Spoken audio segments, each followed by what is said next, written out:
Alrighty, today we're taking a look at all of the questions for Recitation 15, starting with question number 1. Right? So we have a resistor, 250 kiloohms, connected across 2 D-cell batteries in series with a total voltage of 3 volts, the current through the resistor. So this one we're just going to use our Ohm's law, V equals IR. Voltage is current times resistance. So if we solve this for I, divide both sides by R, we get I equals V over R. We're given the resistance, 250,000 ohms, because that's kiloohms. Again, we want to get it into, what's that O? Or omega, I guess. We want to get it into constant base units. So we get this into ohms, and this is already in volts here. 250,000 ohms, and voltage is 3, so that's going to be 3 over 250,000. That's going to give you your answer in amps, and then from there to convert to microamps, 1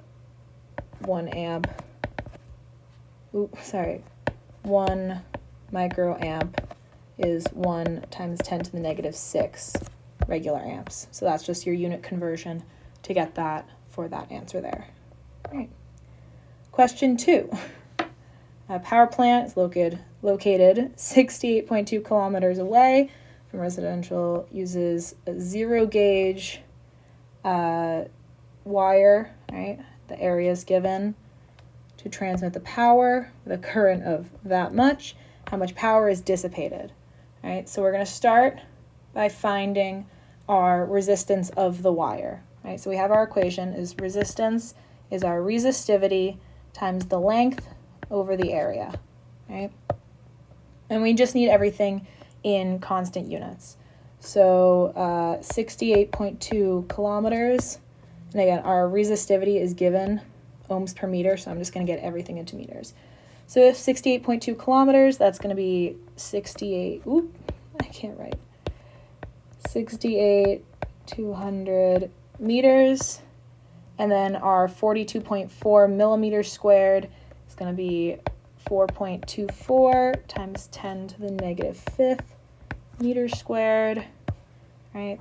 So now we get that our resistance is rho, which is our resistivity, 1.68 times 10 to the negative 8th times the length, which is our 68.2 kilometers, or 68,200 meters.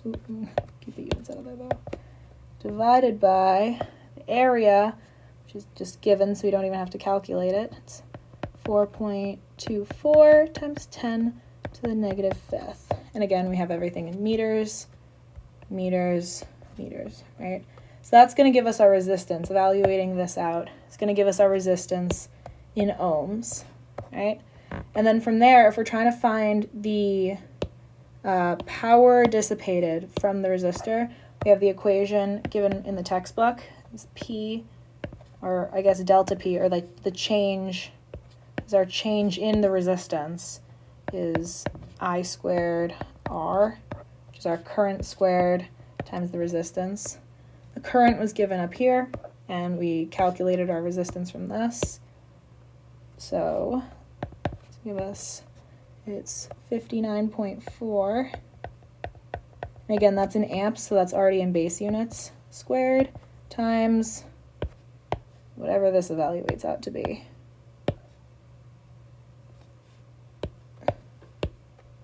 Times that. And that's going to give us our power in watts. And then to get into kilowatts, that's just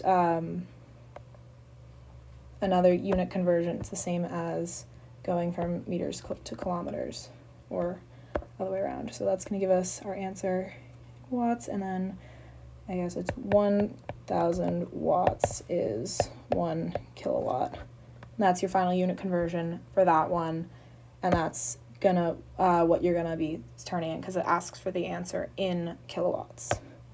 All right, question 3.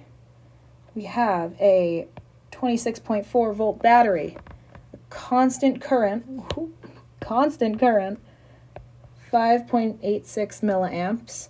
how much work does the battery do in 3 minutes, right? So we're given that our energy, in the textbook at least, I don't know what the lecture looks like, that the energy is our integral of power with respect to time, right? So if our power, again, we have an equation for power of a device, P equals IV, right? So our current and our voltage, right? So is this IV dt, right? If it's given that our current is constant and our voltage is also going to be constant, right? So both of these are constants. We can pull them out of the integral, right?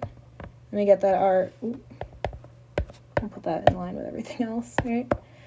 Then obviously when we're taking the integral just with respect to t, that's just going to evaluate out 2t. So we get our energy, or in this case, this is going to be our work, right? It's just going to be our power times time, or just our current times our voltage times the time.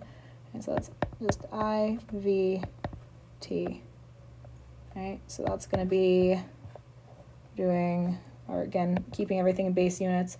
Our current is in milliamps, so that's going to be 0.00586 regular amps times our voltage, 26.4 volts. Ooh, I want to put the units in there, right? 26.4, this is in amps, this is in volts. We're multiplying that by time, and since we're expressing our answer in joules, joules by definition is like, power by definition is units in watts, right? And a watt is just joule per second. So we're going to use our time in seconds. So given 3 minutes, 3 minutes is 180 seconds, right? So that's going to be times 180. And evaluating this out is going to give you the energy, I guess the energy like used by, it's like the energy used or like the power, the work done by, I don't know, just, it's in joules. You're solving for energy. This equation evaluates out to give you the correct answer. All right, and question 4, last but not least. All right, so a current as small as 20 microamps applied directly to the heart can cause ventricular fibrillation, which is bad news bears, right? Makes resistance 300 ohms, the smallest voltage that poses this danger, right? So we're going to go back to our Ohm's law, V equals IR, right? So we have our 20 microamps, which is going to be, I'm not even going to bother, which is 20 times 10 to the negative 6 regular amps, right? And our resistance is already in ohms, so we don't have to mess with those units. So our voltage equals current 20 times 10 to the negative 6, or I think that's 2 times 10 to the negative 5, times our resistance, 300. And this evaluated out is going to give you your answer in volts, which is what you want your answer in.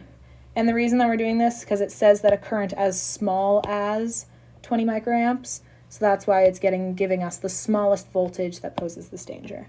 And that's just the logic behind why we're doing that. Right? Alrighty, well, I hope you found this video at least a little bit useful.